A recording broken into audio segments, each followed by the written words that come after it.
Vision. Still Callahan. Let's inform Buffalo that it's a no. Oh, that is beautiful. Okay, Sonny, we're with you. Like hell we are. All due respect, Sonny, that is a bonehead move. Welcome to the Sunday Draft Show. DMC3 just officially got me back for what I did to him on War Room by telling me as we're hitting the go button that I'm hosting. So now we're even. Yes, three. Yes, we are. So no Dave today. He is trying to do some family activities, seeing as how it's Easter. Me and DMC3 are here for the Sunday show. You do have some slides for Dave's picks so that he will get his things in. We got Dave's stuff. He will not be forgotten. We've got it all ready to go. Dave will not be forgotten ever. So how you doing on this Easter Sunday? Doing good, man. I slept well last night, got up at 4:30 and went to work. Work was good. And worked on a bunch of stuff for the podcast. So pretty good day. Pretty solid day. Crushing cigar Sundays happening here after the podcast. I will be on my porch in the elements now that it decided on my Friday to go back to being 30 degrees real Phil. But that's okay. Well, we've dealt with this, all weather fighter over here, baby. So it's all good. I love it. So we got some action-packed stuff in this show. We're going full-on draft stuff again. We're going to be giving some of our linebacker tiers. We are going to be giving our top 5 picks, and Adam is already starting in. Hell yeah, baby. Buccos. Let's go. 5-game winning streak. Yes, sir. Dude, all the bitching that we did in the first couple of games. Well, that Mets series was bad, bro. Let's be honest. That Mets series is bad. So, but they're doing right. They're doing good. I'm happy. I'm very happy. They figured it out. O'Neal Cruz just crushed another home run today. Crushing. Unreal. Don't want to turn this into the Hodgepodge show. Corey will have plenty to say on Hodgepodge. I do take back he's a, over, what did I say? He's a glorified circus freak. I take back this comments. I was a little upset. Okay. I said some things I should have said. All right. I'm sorry, O'Neal Cruz. But anyways, all right, on with the show. There's not been really any other news that we haven't talked about since Friday or anything like that. Steelers news has been quiet. It's pretty dead. This is a dead zone. There's not going to be a whole lot of moves happening between now and the draft, probably. I mean, I think they've got their free agency set up how they want it before the draft started. Yeah. And I think that a lot of the moves that they've made allow us to kind of go different directions, but because they're not really going to the pro days and they're not really doing the things that they normally do, it's been a little difficult to figure out what direction they're going in each round. So as we're putting through some of these, like, oh, here's our top picks at 21, and now this week it's top picks at 53. It's like, I don't know where the hell they're going with it because, you see the top 30 visits, the guys that they've talked to at the combine, but I don't know about your list. My list is kind of all over the place on this, so it's fun to look at, but it's weird. My list decided to go after multiple positions. I don't want to pick like 3 wide receivers or 3 linebackers or 3 whatever. So I went with 5 different. I think I went with 5 different positions if I remember correctly. Yeah, I did. So that way, just to give a smorgasbord of people to think about. It's you're gonna hate one of them, but that's okay. But you might hate 2 of them. I don't know. That's hard to tell you. I might say 5 people, and you might go, hot garbage. He's a bum. So I don't know. So, whatever. But yeah. So I actually went with 5 different positions. So just to give people different things to think about. But we're gonna do the linebacker tiers first, right? Yep. Do you want to throw up your slides? I do. In fact, I do. Here we go. Little slide action that I worked on. So linebacker tiers, baby. You want to go first, Trent? Or you want me to go? It doesn't matter. If you want, I don't know if you did this any different than how you did last week, but if you had any different criteria or any special criteria for how you fit people in each tier, you could throw that out there. I don't know. I just have some notes from like the film I watched. And just to throw out there little things about these guys, but I'll go ahead and go first. Whatever. So, okay, my tier 1.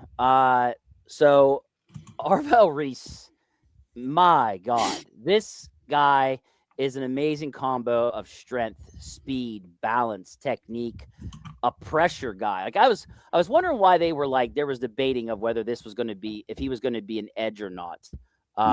When we first started this in January, there were people saying that, and now I know why. He is so good at getting to the quarterback. Just amazing strength, dude. He's taken on 6'5" tackles. And I mean, we're talking bull rush and moving them out of his way with ease to get to the quarterback. Wow.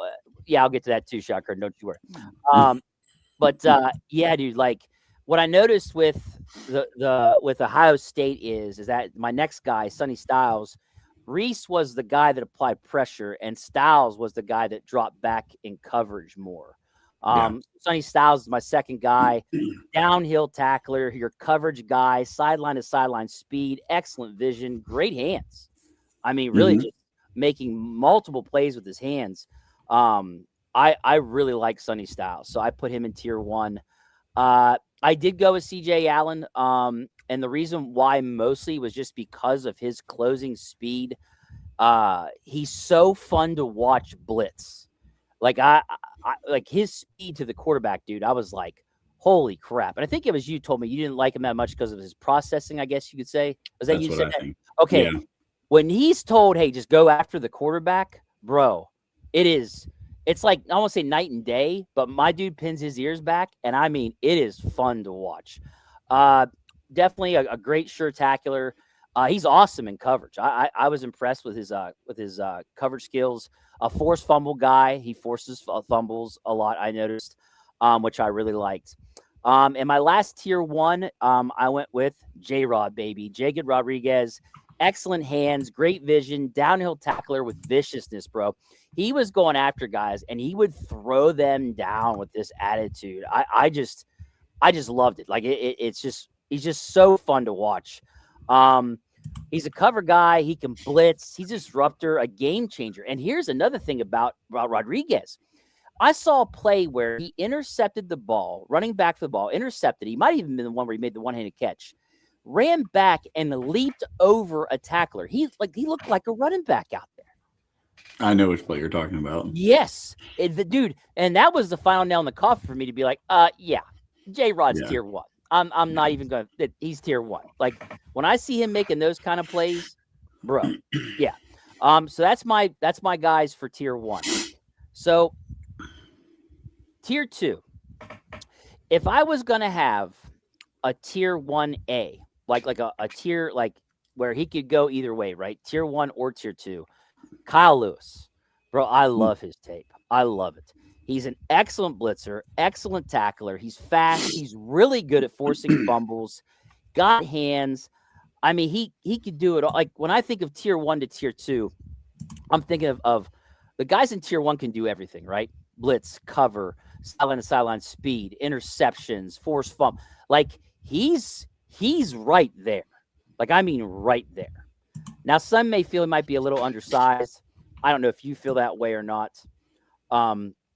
But ultimately, like, I really like Kyle Lewis. Like, I went from being like, oh, come on, what is this? Because he's a pick guy, 6th rounder projected in January. Now we're got him, But, dude, the tape don't lie. I mean, it's impressive. Like, I'm looking at it and I'm like, wow. I'm like, this is really good. Next tier 2 guy, Anthony Hill Jr. Dude's a forced fumble machine. Like, I think I counted at least 3 or 4 games where he was forcing fumbles. Like he just was coached really well to go for those forced fumbles. Good blitzer, good hands. Not quite doing what those guys in tier 1 are doing, but yeah, I mean I like him. So next guy, tier 2, Bryce Betcher, dude. I'm watching the tape. And I want to run through a fucking wall for this kid. Like, he's got me amped. I mean, absolutely amped. He's a blitz specialist. Bro, this kid, when they go after the quarterback, he's got this unrelentless, reckless, if you will, motor.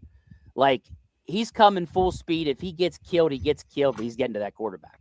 It's fun to watch. Tackles with authority. He's got hands. He had interceptions. He's fast.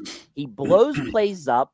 He even, they even got a direct snap on offense for them this past season and ran for a touchdown. I did not know that. Yeah. Did you know that he was a walk-on? I did know that. And he's a football and a baseball player. Yep. Like I was very, very impressed with Bryce Betcher. Like if they don't get J-Rod, bro, I really want Bryce Betcher. Like when I see him, I'm just like Steeler, fucking Steeler. That's how I feel about him. Got a little bit of a crush. Yeah, I'm sorry, I can't help. Next guy is Jake Gaudet. Like I told you, I wasn't that big of a fan of him, but then after watching a lot of film on him, really great tackler. He can blitz really well. He's got good vision, really smart. Like I saw a couple plays where he was going to apply pressure, but he didn't overcommit yet on the play. He actually stopped and let it develop and then nailed the guy in the backfield because they were running split backs and they were trying to fake the one to go to the other. And he stopped. He didn't bite on it. And I was just like, oh, wow, okay. So they did drop back in coverage and he did okay. He wasn't like, he's not your sideline to sideline speed guy. He don't got good hands, but he did okay. Like he made a couple plays where he blocked a couple passes. So not like he was that big of a risk out there in coverage. You know what I'm saying? Yep. But that's my last tier 2. Tier 3, Keyshawn Elliott, good vision, can shed blocks, good tackler, speed is okay. Not a successful blitzer though. When he was going, my man was slow. My man got boxed out pretty good by the tackles. Didn't do very well trying to get to the quarterback. Not a big-time coverage guy either. I saw hardly any big-time plays with him in coverage whatsoever. Next for tier 3 is Deontay Lawson, who I read a lot of scouting reports on, but maybe like him. Good vision, good tackler. He loves to go for the strip sack. Like that guy, like it's almost like some of the Steelers defense where you're almost like, hey, dude, go for the tackle first, not the strip sack. Mm-hmm. He was almost borderline there, but I mean, he was taught like hit and go for the rip, man. And I really did like some of that I saw. Coverage skills is fine. He's not a sideline to sideline speed guy per se. Yeah. But I mean, he was involved in a lot of things, man. Forced fumble recoveries, forced fumbles, recovering other people's force. Like he's just always there to make the play, if that makes sense. That's what it felt like with him. Mm-hmm. So this will probably surprise you. My tier 3 was Josiah Trotter, former West Virginia Mountaineer. But I was not biased. But the thing about Josiah Trotter, downhill thumper, great vision, but literally there were 0 plays of him in coverage. 0. No, he's horrible in coverage. None. So that tells me that he's strictly like your you want to project him to be like an E-Rod or something like that, right? Something like that. I could see that. So that's why I dropped him. I was thinking, oh, poor Mountaineer, we're going tier 2. But no, I watched and I was like, no, I got to be fair. I'm going to drop him to tier 3 because there's no coverage skills with this guy.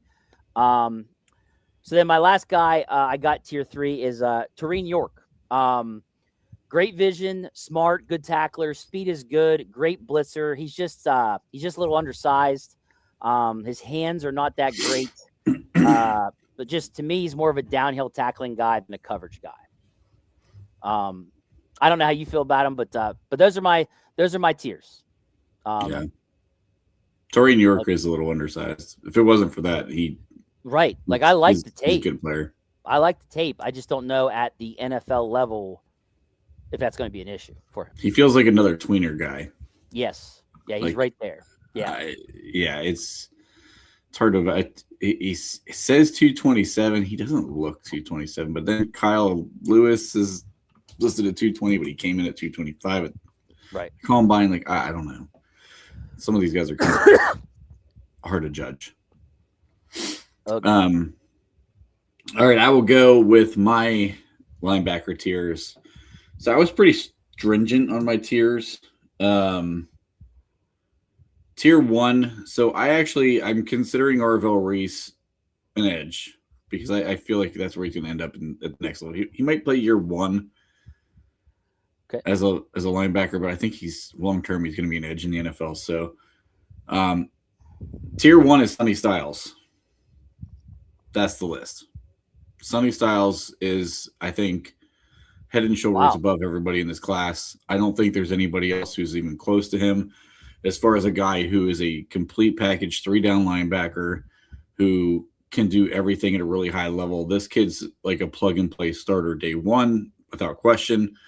Not only is he a plug-and-play starter, but he's got potential to be within the top 5 linebackers in the NFL next year if he like mentally picks the game up. Like everything athletically is there. His form and his tackling, like dude does not miss tackles. He can catch, converted safety. He's got hands. The way I think that he sheds blocks is different from everybody else in this class. I think that's what separates him being a tier 1 guy versus the rest is you got a pulling guard coming at him. He fills the hole. He sheds the guard and just attacks the running back. It's on every game film. I mean, I don't care who it was. It could be Indiana, who won the national title. It could be the Miami tape, who they've got a few guys on their line that's in this draft class. Like, didn't matter who it was. Like, he was very, very good at shedding blocks and shutting down plays. If Arvell Reese were going to be considered by me at this point, then I would have put Arvell Reese second in this tier 1 class because he's another man. He's attacking. He's so good at pass rush that it keeps him in tier 1, but he's not utilized in the pass, like in the game as far as the pass game outside of the pass rush. So it is a different type of guy. Sonny Styles is the most complete linebacker in the class. It's the best way to put it. My tier 2 was only 2 guys. Jacob Rodriguez is the first of the tier 2 guys. His production's insane. And the way he does his production is easily translatable to the NFL, in my opinion. I mean, like, he can catch. He's got great hands. He might have the best hands of the linebacker class. Some of the plays he makes, he's a turnover machine. I mean, every coach should want a guy like that on their team. I think he's extremely intelligent. I think maybe he's the most intelligent linebacker in this class. To me, it's down to him and one other guy who's in my tier 3 list. I mean, I love J-Rod. You know I love J-Rod. We all 3 of us have been super high on him this whole time. I feel like he's a guy who's a plug-and-play starter day 1. Could be a Pro Bowl guy. Yeah. Could grow into an all-pro guy if he continues this level of production at the next level. He's a fringe first from draft pick to me. Yeah. Like what he did on the field is ridiculous. Dude, when you're 5th in Heisman voting as a linebacker, it says a lot. That says a lot. Like that's crazy. I don't even think that's heard of usually. No. I mean, you can only probably pick a handful of times that there's been defensive guys in the voting, and it's like a corner who has a shit ton of interceptions, or it's like a defensive edge player who is putting up ridiculous sacks. Like it's linebackers usually aren't even thought of on those lists. So yeah, it tells you a little bit about what he was able to accomplish. And he's your tier 2 guy, correct? You said he's tier 1 is only Styles. Sonny Styles is my only tier 1 guy. And you're not counting Arvell Reese. Okay. I'm taking Arvell out. I said if you want to throw Arvell in the mix, I would have had Arvell in the tier 1 category, but I still would have had Sonny Styles over him in the linebacker tiers. Okay. CJ Allen is my only other tier 2 guy. I think CJ Allen's a guy who's going to be a really good player at the next level. I'm not as high on him as the consensus. Like you mentioned, I do think he processes the game slow. Everybody talks about how intelligent he is. I think it was Smitty that was telling us about how like Georgia would let him make calls on the field. That's extremely rare. Like who does that, right? Like who does that in the college ranks? It's always the coaching calling the play and having them basically be the green dot guy who says, okay, here it is. If that kid's that smart that he understands situational football, then I understand why people were putting him all the way up around. I think he's, somewhere in that 18 range on a lot of big boards. I get that because that's rare. Like, you don't find guys that are that intelligent where especially Georgia, like Kirby Smart made his bread as a defensive guy. If Kirby Smart trusts this kid to make calls on the field, then the kid's probably way more intelligent than I realize. So that's a pretty rare thing coming into a league. And honestly, we don't know exactly how Patrick Graham's going to be changing things and what different levels of things that he's going to ask out of our linebackers as opposed to what we had seen in the past.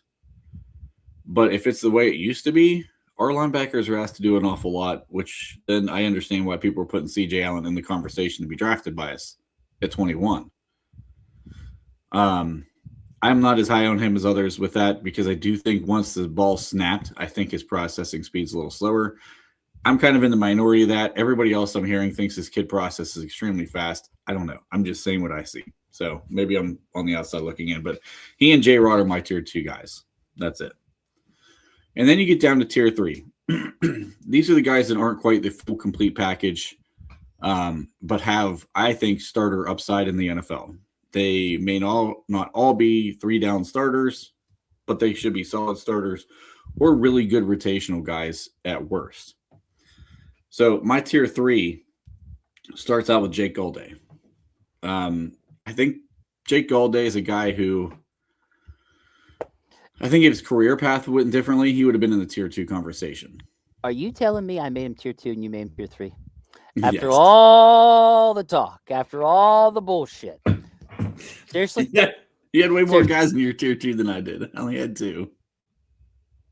I kind of went back and forth with him as a tier 2 or tier 3. As I think I think he's a starter at the next So did level. I, but I didn't want to be ridiculous since he's You so were. great. Per you and Dave. Anyways, go ahead. I like him. I do. I really like Jake Gallday. And if they took him in this draft class, I'd be excited to have him because I think there's a ton of potential with that kid. I think he's really good. And maybe he scared me off a little bit with the shit talk you were giving about his combine performance. I don't know, but Wasn't great. Yes. And Cincinnati, let's be honest, it's tough to evaluate completely on some of these guys because like Cincinnati doesn't play the greatest competition, but played Iowa State, played very well that game. Baylor played Arizona, TCU, not complete shit schools, and he didn't play bad in any of those games. So I mean, his grading is great. I think he's a pretty sure tackler for the most part. Now, 10 missed tackles this year. I think that's the only thing is I would like to see him shore up that part of his game, and that can also happen at the next level as well. So like I said, he was very much in that should he be tier 2, should he be tier 3 thing. I decided to be a tough evaluator, and I put him at tier 3. That's just kind of how it felt. Clearly. So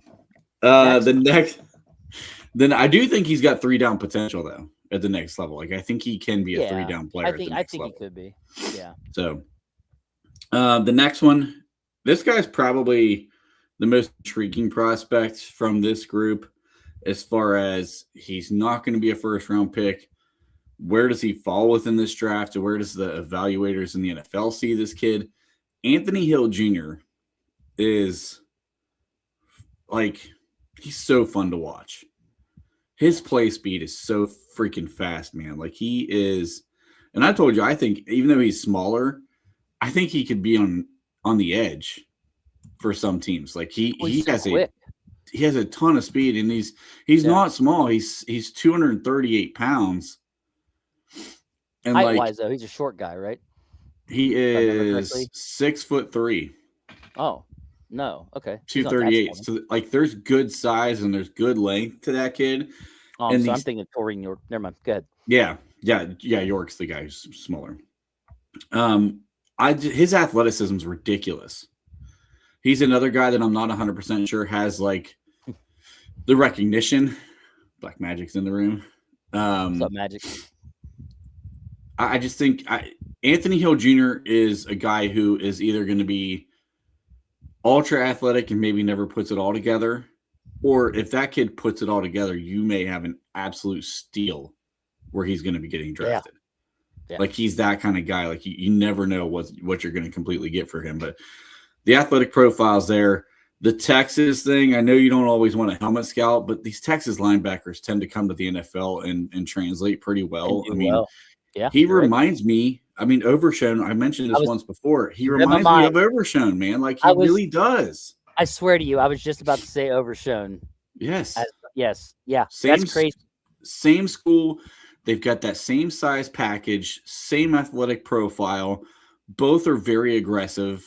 I think the aggressiveness can hurt you at times, but again, it's a matter of like putting it all together. And if this kid puts it all together, he could be a really special player. I mean, he could easily be maybe the second linebacker in this class when it's all said and done, as far as what their NFL career plays out to be. He's that talented.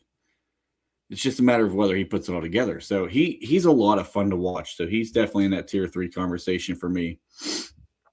And then my next two guys are, I think, based on what you're looking for in a linebacker. You could put them either they're equal to me because they have totally different strengths. I actually have your boy, former WU alum, Josiah Trotter, next in my tier 3 group. Okay. You know I love E-Rob.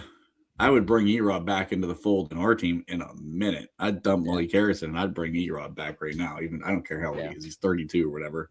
But Trotter gives the E-Rob vibes. He is so downhill thumper, and he's looking to just absolutely blow up everything in front of him. Yes, I mean, I love it. It's so much fun. And when I would watch film when Roberts was here, and you see a pulling guard, and you're like, what the hell blew this play up? And all of a sudden, it's 50 just flying through and just destroying the pulling guard, and the running back has nobody to follow, and then it's a tackle for loss.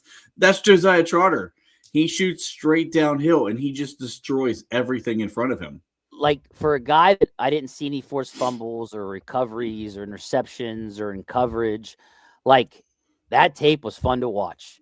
Because just seeing him blow up play after play after play just absolutely was fun to watch. Like, I enjoyed his tape, considering he didn't do nothing else but make the tackle. But it's good. Yeah. I think Zion Young is going to go well ahead of him in this draft. I think you could make an argument Josiah Trotter was more impactful in that Missouri defense at times. I mean, like the way he was blowing up run plays and making teams more one-dimensional by not allowing teams to run the ball on them. Like, he was such an impactful part of that. He's a 2-down linebacker in the NFL. You know exactly what you're getting. Right. You're not getting anything out of him in pass coverage. On passing downs. Yeah, I agree. You definitely don't want him against, athletic. Although he's got some speed to his game, but he cannot cover. And then Kyle Lewis was the other guy that I kind of feel like it's the same thing. You don't know if you're going to get a true 3-down linebacker out of Kyle Lewis right now because he's so undersized. But, man, you're not finding a better linebacker in coverage in this class. And Sonny Styles included. Kyle Lewis is a goddamn DB playing linebacker. He is. You're not wrong. I mean, that's what he looked like in the film. He looked like a corner out there. They could. I mean, he's a guy I think you could flex out against these super athletic tight ends and be like, "Hey, you're 1-on-1, and I'm good. Like, I'm good with you being 1-on-1." Magic has a question here. Man, would y'all be pissed for the Oregon tight end pick? You go first, Trent. Oregon tight end? Sadiq. He's talking about Sadiq. He's saying that the Steelers take him at 21. At 21, then I think you'd have to be going 21 with him, right? So yeah. Would you? He's asking if we would. I think that's what he's asking. Would we be pissed if the Steelers took him? Because there is rumors that he could be there 21. The Steelers might take. No, honestly, No. Neither. I wouldn't be pissed either. Um, He's a hell of a playmaker. He is so I said this when Nick was on the Friday show. He in the college rank, in my opinion, was treated very similar to how Pat Fryermuth was treated last year, and well, for the last couple of years for our team. Just very underutilized for his skill set. Mm-hmm. I think that Kenyon Sadiq is actually way better than what his production may suggest. The fact that dude is so athletic, I mean, how many tight ends are going to run a 4.39 at his size? And he is a very willing blocker. He is a 3-down tight end. Like it's like the deficiencies that we talk about with Pat Fryermuth are he's not ultra athletic enough for a tight end, but not ultra athletic, like just athletic enough where you can, move him into the slot and make him a move tight end. Sadiq can be a true move tight end with 4.39 speed at 250 pounds and a very willing blocker, and he's efficient at blocking. I think it's mismatch hell for defense. Yes. It's mismatch hell. Good luck covering that guy.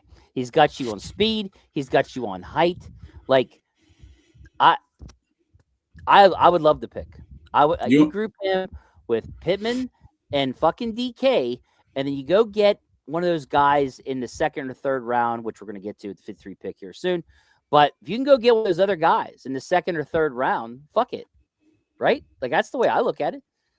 Go take him if you want, and then go get one of those other guys. Yep. I think I'm going to piss some people off with this. I'm going based on the McCarthy comments. Okay, this isn't necessarily my personal feelings. Okay. I think to McCarthy, he may bring more value than Mekhi Lemon. Because Mekhi, you cannot move around. I know Nick said that you might be able to move him around enough to fit McCarthy's scheme. I don't agree with that. I don't think Mekhi Lemon has the vertical speed to threaten an outside corner, which is why he's such a good slot player. I think that Kenyon Sadiq could be moved around better than Mekhi Lemon could. So you think he'd fit the role better? I think he'd fit the role better for what McCarthy's looking for. And he's such a matchup nightmare. And then if you went that route, I think there's a draft day trade for Pat Fryermuth in the mix. Because you can't keep them all. You're not keeping Pat, Sadiq, and Washington. But if you trade Pat away, and I get the argument of why would you trade away a good tight end? Well, you're about to pay Darnell Washington. You're not paying two guys plus drafting Kenyon Sadiq. Because you're not going to fit them all and get the value out of all three of those guys. Yeah. So, I know Somber is huge on Nowakowski. I actually also like Nowakowski. I'd be fine trading away Pat Fryermuth to get I think people probably won't agree with this. I think you could potentially get a second-round pick for Pat Fryermuth. You would think so? A second-round pick? It's Eli Stowers and no one else really until you get later on in the draft with tight ends. And they're quality tight ends are really hard to find. And it's a position that typically takes 2 years before you get your return on the investment because it's such a hard position for rookies to come in and learn. I mean, it's quarterback, it's linebacker, and it's tight end, and in that order, basically, as far as like learning and understanding and being effective at the next level, they're the hardest transitions from college to the NFL. I'm gonna tell you right now, if you're telling me I'm gonna get Sadiq and we're gonna get a second round pick for Muth, I'm pouncing on that. Like no brainer. Yeah, hell yeah. Now here's the question though: you talking second now or second in 27? I would take either or. Which do you prefer? I think I would, because of the issue that we're going to have next year with quarterback and tackle being high on the list. I think I would take the 27 pick. Okay. Even though value wise it's less. So like a future pick is always a round lower. So like it's the equivalent of this year's third round pick. But I'm okay with that to get what I need because I need to move up in that draft because I'm going to get a quarterback and you might have to get a tackle in next year's class. Okay. Hey, before we move on, let's get to Dave's linebacker tiers. Oh, hold on. One more. I got one more on my tier 3. We got sidetracked. Magic, you threw us off Magic, like 10 minutes. Magic sidetracked us. We Great derailed. question, though. Great question. That's a great question. The last guy on my tier 3 group is Deontay Lawson. I love Deontay Lawson. I think he is the other guy that is like extremely intelligent in this class. Athletic profile is not going to be as good as some of these higher end guys. He's not the biggest guy. He's a little smaller than some others. He's about 228. But I think that he is one of those guys that is just extraordinarily consistent. He's not going to be an all-pro. He's not going to be a Pro Bowler, I don't think. I think he is just probably going to be a really good, really solid guy in this list. 4th round, man, I think you guys are undervaluing what Pat Dave's Brown in the is chat. capable of doing. Shocker being negative. Anyways. Yeah, Rob's not digging it either. Probably 3rd or 4th round. Yeah, I that's why I said 2nd. I'd pounce because that's pretty high. You're probably getting a 3rd. I don't think it's unheard of to ask for a 2nd. You might be settling for a 3rd, which is why I also say like the 2027 pick, if it's a 2nd and 27, that's the equivalent of a 3rd round this year. So I think it's possible to flip that. I just don't. It's not going to be in this year's class. All right, here's Dave's linebacker tiers. Tier 1, Sonny Styles, Arvell Reese. Then in tier 2, he said Jacob Rodriguez, Anthony Hill Jr., Jake Galday, and CJ Allen. And then tier 3, he had Josiah Trotter, Deontay Lawson, Kyle Lewis, and Bryce Betcher. Man, I don't know. I guess I was nicer than you guys. You guys were kind of strict with your tier 1. But tier 2, he went Rodriguez, CJ.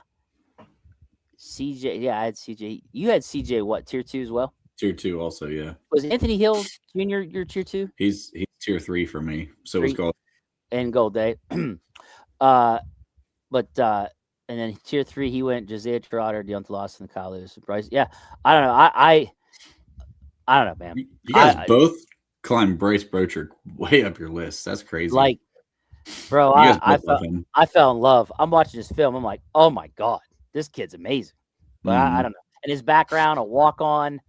Like, when you hear those kind of things, for me, it sounds like a Pittsburgh kid. You know what I'm saying?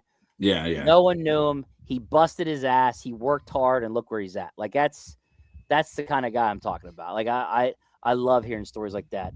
God, I hope they get him. Dude, if they would like somehow get J-Rod in like the 2nd, and then in like the 5th, like somehow he falls to the 5th, 6th round, they get him too, bro. I'm never going to go to sleep again. I'm never going to sleep. I'm going to be so amped. Yeah. But all right, Dave. Not bad. I like it. All right. Yeah, you and him are a little more the same than me. A little more stringent. Yeah, a little more strict. I guess I was being a little too nice. All right. That's okay though. Yeah. It's all subjective. Yep. All right. Next subject. Top 5 options at pick 53. I will let you go first this time, since I talked forever on the linebacker tiers. So I have a couple of guys that are an if they fall type thing, because I think this draft, I know as soon as I say both names, everybody's gonna be like, oh, he's not gonna make it there. He's not gonna make it there. Okay, I think this draft is gonna be fucking wild. Like, there's gonna be a lot of guys that go places that you don't think they're gonna go. So if they happen to fall, Jacob Rodriguez is my number 1 at pick 53. I could see him going much higher than that. I said I think he's a fringe first-round pick. I could also make an argument that there's going to be a run on tackles in this class that's going to push him down the list, a run on wide receivers in this class that pushes him down the list. There's a number of positions that I think you could make an argument. Hell, if people saw the Tennessee Pro Day, you could say there's going to be a run on cornerbacks in this list. That pushes people down the list too. Yeah. So I don't know that it's like impossible that J-Rod is there at 53. It's unlikely, I'll admit that. But if he's there, he's my number 1 option to go after at pick 53. My number 2 option, here's the second guy that also everybody's going to say is not going to be there, especially after his combine performance, because he had a strong combine performance, but still yet small school guy, Chris Johnson.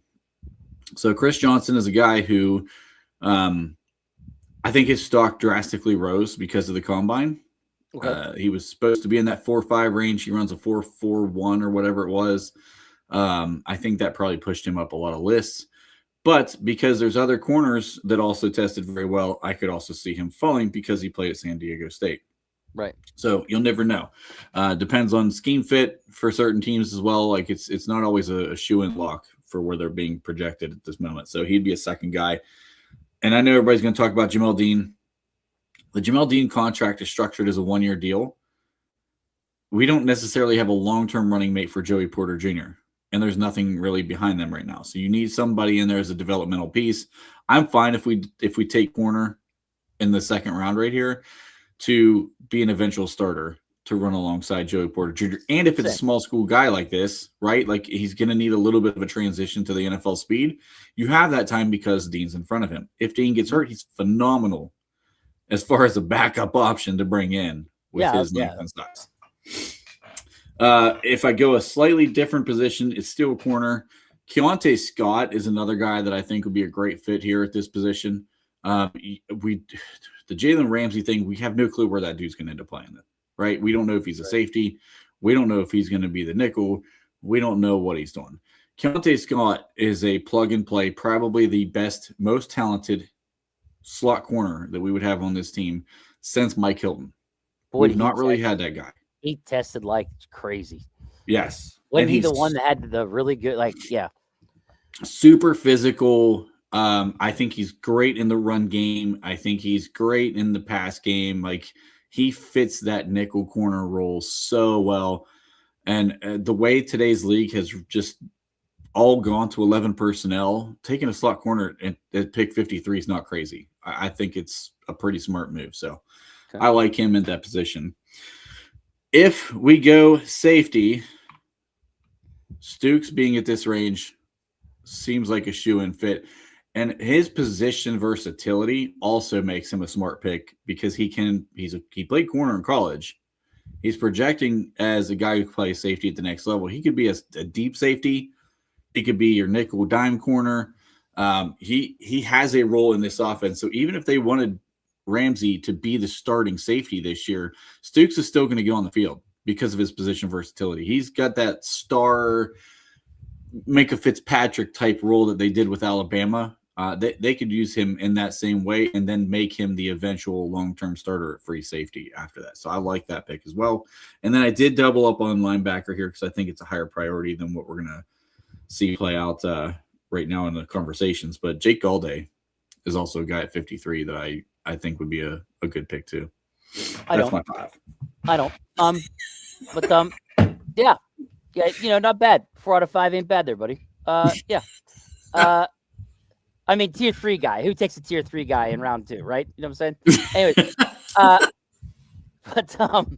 all right. So, like I said, I went with 5 different positions just to make it different. I know you're gonna be shocked, but first one I have here is Chris Brazell. Just so you understand, okay, I ran like 5-6 mock drafts in a row. Was this yesterday? I did this yesterday, day 4. Every single time, Brazell was the highest ranked wide receiver available at 53. So before you bite my head off, just know it's not my fault. It's the mock draft simulator's fault. It's just saying he's there for the taking at 53. Okay. Now, the next highest ranked wide receiver was Bryce Lance. And this is going off the PFF board. Yeah. So I was like, what the hell? Don't be wrong. I like Bryce Lance. You know that. I was one of the first ones to mention him. But at 53 already?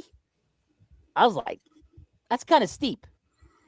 Now, I know Brazell's hot garbage to you, but to the rest of the world, we don't feel that way. So Brazell is number 1. I want to say number 1, but what my first guy that I'm going to bring up. Number 2 is Keelan Rutledge, the guard. I would be fine with that. Yeah, well, he's shot up the board too. Yeah, he has. Because he was what, a late 3rd, early 4th in January, mm-hmm. and now we're in the 2nd, and he's the next best guard up. because Basantis is gone before you get before you get to 53. Basantis is gone. He's one of those guys that's going between 30 and like 50. Like he's just gone. Same thing with Jacob Rodriguez. That's why I didn't pick him for this group. The mocks, those guys are gone every single time. Next, I went with AJ Halsey, the safety out of LSU. Oh yeah. I've watched his tape. I like him. I know that they just brought Brisker in, but you guys brought up to me Deshaun Elliott. We don't know how long he's going to be here. And maybe that's the guy you could. Yep. So, just safety to throw out there. Corner. I like him. I like Halsey. I picked the same corner as you. I picked Keontae Scott.